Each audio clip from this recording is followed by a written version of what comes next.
जनता colony के गली number 5 में ये मकान जो ढहा है, जिसमें कई लोगों की मौत हो गई, कई लोग इस समय मलबे से बाहर निकाले जा रहे हैं। आप देख सकते हैं किस तरह से पूरी गली जो है चौप हो चुकी है। दिल्ली पुलिस और एनडीआरएफ की टीम यहाँ पर इस समय काम कर रही है। लगातार जो बचे हुए लोग हैं उनको निकालने की कोशिश कर रही है, लेकिन गली इतनी संकरी है कि रेस्क्यू ऑपरेशन बहुत ही मुश्किल हो रहा है। आप समझ सकते हैं कि एक के ऊपर एक घर टिके हुए। कपिल मिश्रा जो दिल्ली सरकार के मंत्री हैं वो यहाँ पर आए हैं।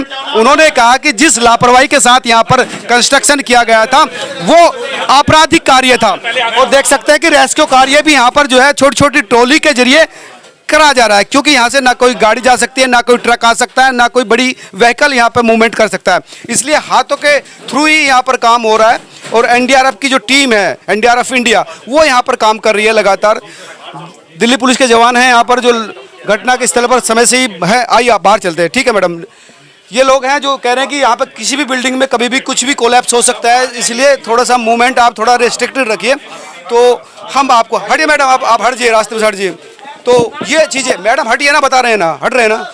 आप देख सकते हैं कि ये जो चीज़ें हैं यहाँ पर बहुत संकरी गली है, छोटा रास्ता है, और इसी वजह से पुलिस मना भी कर रही है कि यहाँ पर मत आइए। पैरामिलिट्री फोर्स के जवान यहाँ पर लगातार मुस्तैद है। और सिर्फ ये जो बिल्डिंग कोलैप्स हुई है, आसपास के मकानों पर ही इफेक्ट नहीं आया, जो गली के बाहर जो खंबा है वो भी यहाँ पर गिर गया और किसी तरह से दूसरी बिल्डिंग से लगकर खड़ा हुआ है। जो यहाँ पर जो बड़े बड़े केबल हैं बिजली के, वो अटके पड़े हैं। हालांकि बिजली कटवा दी गई है, लेकिन कोई भी बड़ी दुर्घटना होने में यहाँ बिल्कुल भी क्षण नहीं लगता, जो इस समय बच गई है। लेकिन कई लोगों की मौत हो चुकी है, कई लोग दबे हुए हैं, कई लोगों को रेस्क्यू करवाया गया है।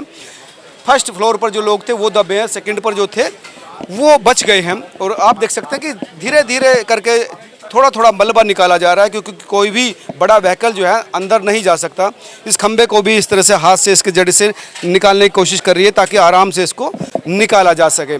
कपिल मिश्रा जो है दिल्ली सरकार के मंत्री हैं, उनका ये कहना है कि ये जो काम हुआ है लगातार इस तरह के एरिया से, जो मुस्लिम बहुल एरिया है, गरीब लोगों के जो एरिया है, वहाँ पर इस तरह के जो मकान बनाए गए हैं वो अवैध बनाए गए हैं, गलत बनाए गए हैं, घूस लेकर बनाए गए। ये आपराधिक लापरवाही है। आप इधर आ जाइए, और ये नहीं होना चाहिए। दोनों तरफ से मूवमेंट रोक दिया गया। आप उधर देखें, उधर भी पैरामिलिट्री फोर्स के जवान हैं, उधर देखेंगे उधर भी है।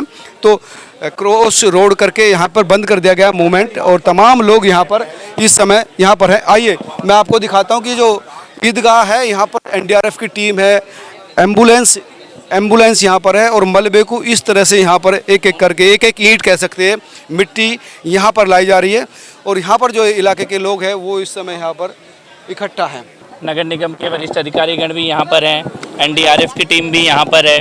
और लेकिन इतनी पतली गली है कि उसमें से मलबा निकालने में, हाथ से मलबा निकालने के अलावा कोई और रास्ता ही नहीं है। हाथों से मलबा निकाला जा रहा है, और हमारी टीम नगर निगम की 100 लोगों की तैयार खड़ी है स्टैंड बाय पर, लेकिन उसके बावजूद भी उनको अंदर जाने का रास्ता ही नहीं है। इतनी पतली, आई थिंक 1 या 1.5 फीट की ये गली है, तो बहुत ही दुष्कर कार्य है यहाँ पे राहत कार्य करना। हम चाह रहे हैं जल्दी से जल्दी मलबा निकल जाए, और अगर कोई लोग अंदर दबे हुए हैं जिसकी की आशंका है, वो किसी तरह से उनको हम लोग जीवित सकुशल बाहर निकाल पाएँ, इसकी तैयारी कर रहे हैं। तो बड़ी दुखद घटना है। कितने लोगों की मौत कन्फर्म हुई है? 2 लोगों की मृत्यु अभी की सूचना है, और 4 लोग अस्पताल में हैं लेकिन खतरे से बाहर है। पर मैं ये बात कहना चाहता हूँ, यहाँ पर अभी थोड़े दिन पहले मुस्तफ़ाबाद में भी ऐसी एक बिल्डिंग गिरी है, आज यहाँ पर भी ये बिल्डिंग गिरी है। मैं ये बात कहना चाहता हूँ कि एक ख़ास तरह के इलाकों में बिल्डिंग गिर रही है, और भ्रष्टाचार का ऐसा गंदा खेल 10-15 साल दिल्ली में खेला गया है। किसी की भी कोई भी जगह पे अनऑथराइज तरीके से, गलत तरीके से, इतना पतला वो लोहे की पटरी के ऊपर 4-4, 5-5, 6-6 मंजिल के मकान बने हुए हैं। निश्चित तौर पर एक के ऊपर एक ही, अभी जो बगल की इमारतें हैं, इसका मलबा हटते हटते बगल की 2-3 इमारतों के गिरने की आशंका दिखाई दे रही है। तो भयानक वोट बैंक के कारण भयानक भ्रष्टाचार का गंदा खेल 10 साल में खेला गया, और ये लोगों को मरने के लिए, इस प्रकार के घरों में पैसे खाकर लोगों को रहने के लिए, यहाँ पे जो गंदा खेल जिन लोगों ने खेला है, इन मौत के वो जिम्मेदार हैं जो आज यहाँ से भाग चुके हैं छोड़कर। और मेरा ये मानना है कि इस प्रकार के एक खास जो भी बिल्डिंग गिर रही है, किस कहाँ पे गिर रही है, 15-15, 20-20 साल से वहाँ पे कौन लोग जनप्रतिनिधि बनकर बैठे हुए हैं, ये बहुत ही गंभीर सवाल है। इन सवालों के ऊपर कभी ना कभी खुलकर किसी को बोलना ही होगा कि ये बिल्डिंगें किसके अंडर में बनाई जा रही है, किनकी सत्ता चल रही थी। और आज वो लोग तो खुद तो भाग गए हैं, लेकिन इस प्रकार का तुष्टीकरण 4 मंजिल 5 मंजिल लोहे की पटरियों पे घर बनाए हुए हैं, लोगों की जान के साथ आप खेल रहे हैं।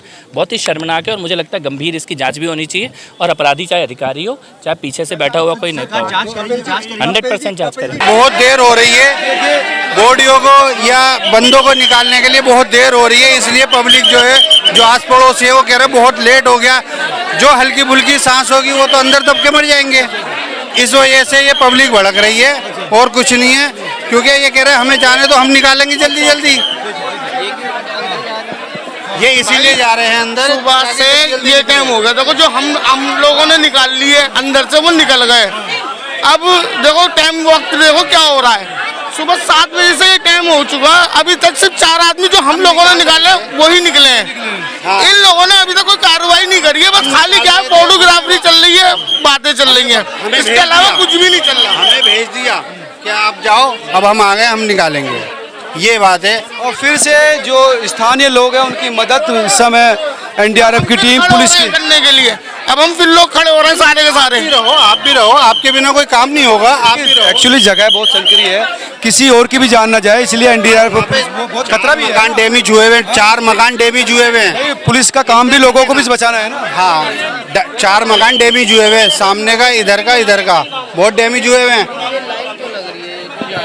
भाई इनके रिश्तेदार हैं और हम पड़ोसी हैं, ताकि हम जल्दी जल्दी काम करवाएं। बाई चांस देखिए कि जो स्थानीय लोग हैं वो अब कोशिश कर रहे हैं, हाँ, वो उनके बराबर में है। साथ मिलकर एनडीआरएफ की टीम के साथ मिलकर लोगों को बचाने की, यहाँ से मलबा हटाने की ये कोशिश इस समय की जा रही है। तो ये समझ सकते हैं कि एक चैन बनाकर आम लोगों के थ्रू, हाँ, आइए, तो ये देख सकते हैं कि जो स्थानीय लोग हैं उनके थ्रू फिर से इस जो है मलबे को रिमूव करने की कोशिश की जा रही है, ताकि जल्दी से काम हो। फोर्स की एक लिमिटेशन है, जो आम लोग हैं उनको साथ मिलकर फिर से बड़ी संख्या में जो है अगर वर्किंग हैंड मिलेंगे तो काम ज़्यादा इजीली हो जाएगा। तो ये एक चीज़ है।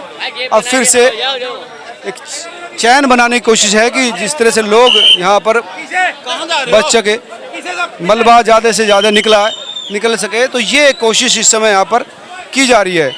और कई जो पड़ोसी हैं वो भी इस बात को लेकर काफ़ी गुस्से में है कि जिस तरह से जिस पावर के साथ ये मूवमेंट चलना चाहिए था वो नहीं चल पा रहा। लेकिन क्योंकि पैरामिलिट्री फोर्स है, दिल्ली पुलिस है और एनडीआरएफ की टीम है, उनका ये कहना था कि अंदर जगह कम है, बिना सुरक्षा उपकरणों के अंदर बड़ी संख्या में लोगों को मैनुअली नहीं उतारा जा सकता और हाथ से ही इस पूरे जो रेस्क्यू ऑपरेशन है उसको किया जा सकता। इसी वजह से तमाम चीज़ें डिले हो रही हैं। सरकार का ये कहना है कि ये जो चीज़ें हैं ये इस वजह से हुई क्योंकि बिल्डिंग बनाने में बहुत ज़्यादा लापरवाही बरती गई, मानक पूरे नहीं हुए थे और जो मंजूरी दी गई थी वो भी आपराधिक कार्य था, जिसके खिलाफ हम कार्रवाई करेंगे और भविष्य में इस तरह की घटना न हो इसके लिए एक मुहिम चलाएंगे। बड़े स्तर पर जो है कोशिश करेंगे उन घरों को चिन्हित करने की जहाँ रिस्क में है, जो हाई रिस्क में है, ताकि उन्हें समय रहते बचाया जा सके। आप तमाम लोग क्या सोचते हैं ज़रूर बताएं। नमस्कार।